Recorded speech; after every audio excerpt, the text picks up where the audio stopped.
Hello मेरे प्यारे बच्चों, हम यहाँ पर जेई एडवांस के क्वेश्चंस देख रहे हैं और हमारी स्क्रीन पर जो क्वेश्चन है वो आईआईटी जेई 2011 पेपर 2 का क्वेश्चन है। हम यहाँ पर वर्क एनर्जी पावर के क्वेश्चंस देख रहे हैं। क्वेश्चन में गिवन है ring of mass 2 kg and radius 0.5 metre rolling without sliding on horizontal plane with speed with velocity 1 metre per second. ये जो रिंग है वो 1 मीटर पर सेकंड की वेलोसिटी से बैकवर्ड डायरेक्शन में मूव कर रही है। A small ball of mass 0.1 kg is moving with velocity 20 metre. तो यहाँ पर एक बॉल है जो 20 मीटर पर सेकंड की स्पीड से अपोजिट डायरेक्शन में in opposite direction hits the ring at height 0.75 metre and goes vertically upward with 10 metre, और ऐसा ऊपर की तरफ जाने लगती है 10 मीटर पर सेकंड की स्पीड से इमीडिएटली आफ्टर द कोलिजन। यहाँ पर हमारे पास में अलग अलग ऑप्शन है। पहला ऑप्शन अगर हम देखें ए, तो उसने कहा है ring has pure rotation about its stationary centre of mass. तो कोलिजन के बाद में वो क्या रुक जाएगा वो हमें चेक करना है, और वो क्या रोलिंग करेगा, क्या रोटेशनल मोशन गोल गोल घूमने लग जाएगी रिंग, वो हमको बताना है। या फिर बी में कहा है कि कंप्लीटली स्टॉप। अब कंप्लीटली स्टॉप में ये जो कंप्लीटली वर्ड है ध्यान से समझना पड़ेगा, मतलब वो रुक भी जाएगी और गोल घूमेगी भी नहीं, तो वो भी हमें चेक करना पड़ेगा। Friction between the ring and ground to the left, हमें चेक करना पड़ेगा कि जब रोटेशन होगा तो किस डायरेक्शन में होगा। जब अगर वो गोल घूमने लगेगी, अभी गोल नहीं घूम रही है, अभी वो सीधी आ रही, जब गोल घूमने लगेगी तो वो किस डायरेक्शन में घूमेगी और फ्रिक्शन किस डायरेक्शन में लगेगा, और अगर स्टेशनरी हो जाएगी तो क्या फ्रिक्शन जीरो हो जाएगा, वो हमको बताना है। तो यहाँ पर हम लीनियर मोमेंटम कंजर्वेशन की बात करेंगे, क्योंकि कोलिजन का केस है इसलिए ये वर्क एनर्जी पावर का क्वेश्चन होता है, पर यहाँ पर रोटेशनल मोशन के भी कॉन्सेप्ट लगते हैं। ठीक है, तो हम सबसे पहले लीनियर मोमेंटम कंजर्वेशन की बात करेंगे। Summation of P is equal to 0 हम करेंगे लीनियर मोमेंटम कंजर्वेशन। तो इनिशियल मोमेंटम की अगर हम बात करें तो सबसे पहले पार्टिकल की या फिर इस बॉल की बात करेंगे जिसका mass m is equal to 0.1 kg given है। तो यहाँ पर हम लिखेंगे उसका मास 0.1 kg, उसका स्पीड 20। ओके, तो मास इनटू वेलोसिटी। अब अगर हम बात करते हैं रिंग की, तो रिंग जो है वो अपोजिट डायरेक्शन में मूव कर रहा है, माइनस लिखेंगे, उसका मास है 2 और स्पीड है उसका 1 इज इक्वल टू, पार्टिकल तो वर्टिकल अपवर्ड डायरेक्शन में मूव करने लगा तो एक्स डायरेक्शन में उसका लीनियर मोमेंटम 0 हो गया आफ्टर द कोलिजन, तो उसकी हम बात नहीं करेंगे। रिंग की बात करेंगे तो मास m and the velocity of centre of mass of ring. तो यहाँ पर हम कैलकुलेट कर रहे हैं तो ये 2 - 2 0 आ रहा है, मतलब velocity of centre of mass equal to 0, मतलब वो आगे नहीं बढ़ेगी, वहीं रुक जाएगी। अब हमें चेक करना है कि क्या वो गोल घूमना भी स्टार्ट करेगी या नहीं। ठीक है, तो यहाँ पर क्योंकि तभी हम सारे ऑप्शन में से करेक्ट ऑप्शन चूज कर सकते हैं।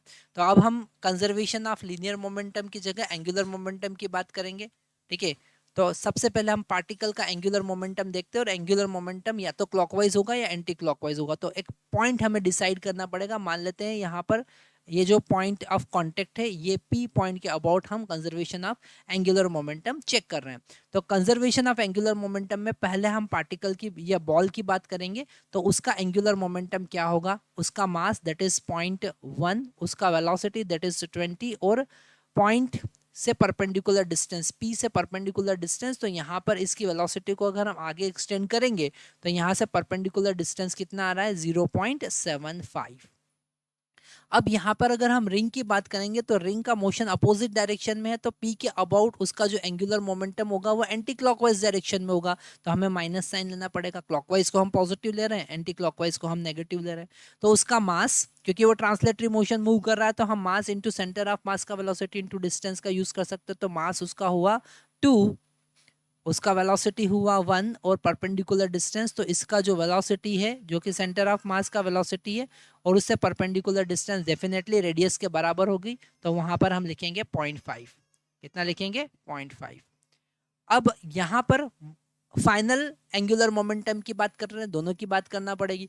तो ये जो पार्टिकल ऊपर जाने लगा, अब हम यहाँ पर रेड कलर यूज कर लेते हैं ताकि इंटरमिक्स नहीं हो और आपको समझ में आने लग जाए। तो ये पार्टिकल ऊपर जाने लगा, तो इस पी पॉइंट के अबाउट इसका एंगुलर मोमेंटम देखेंगे तो इससे परपेंडिकुलर डिस्टेंस हमको पता होना चाहिए, क्योंकि तो ये जो पॉइंट है फिर से इस पी के अबाउट, ये जो 10 मीटर जो पार्टिकल है ये क्लॉकवाइज डायरेक्शन में ही रोटेट करेगा, तो उसका एंगुलर मोमेंटम पॉजिटिव ही हमको लेना है। Final angular momentum of ball, तो यहाँ पर उसका मास है 0.1, वेलोसिटी है उसका 10 और डिस्टेंस है 0.5, है ना। ये डिस्टेंस कितना है यहाँ से 0.5। एंगुलर मोमेंटम टॉर्क का जब हम परपेंडिकुलर डिस्टेंस लेते हैं तो हमें बहुत ध्यान से समझना पड़ेगा। और रिंग की बात करेंगे तो आई इंटू ओमेगा लेंगे, क्योंकि हो सकता है कि रिंग ओमेगा स्पीड से गोल घूमने लग गई हो। हम इसे कैलकुलेट करेंगे तो यहाँ पर ये पॉइंट से 0 कैंसिल होगा, हमको मिलेगा 2 इंटू 0.75 को हम 3/4 लिख लेते हैं, माइनस यहाँ पर ये 2 और 0.5 कैंसिल होगा, -1 मिलेगा। यहाँ पर फिर से हमको 0.5 और ये 10 कैंसिल होगा, तो हमको मिलेगा 1/2, ओके, प्लस आई इंटू ओमेगा। ठीक है, तो यहाँ पर इसे हम अगर सॉल्व कर रहे हैं तो यहाँ पर ये कैंसिल होगा, 3/2 -1 हमको मिलेगा 1/2 is equal to 1/2 I into omega. ठीक है, 1/2 प्लस आई इंटू ओमेगा, तो 1/2 से 1/2 कैंसिल होगा, यहाँ से ओमेगा इक्वल टू 0 मिल रहा है, मतलब वो रोटेट नहीं करेगा। ठीक है, तो हम यहाँ पर बी ऑप्शन लिख सकते हैं कंप्लीटली रेस्ट, और डी ऑप्शन लिख सकते हैं कोई फ्रिक्शन फोर्स काम नहीं करेगा क्योंकि रेस्ट में आ गया वो। तो हमारा बी और डी ऑप्शन करेक्ट।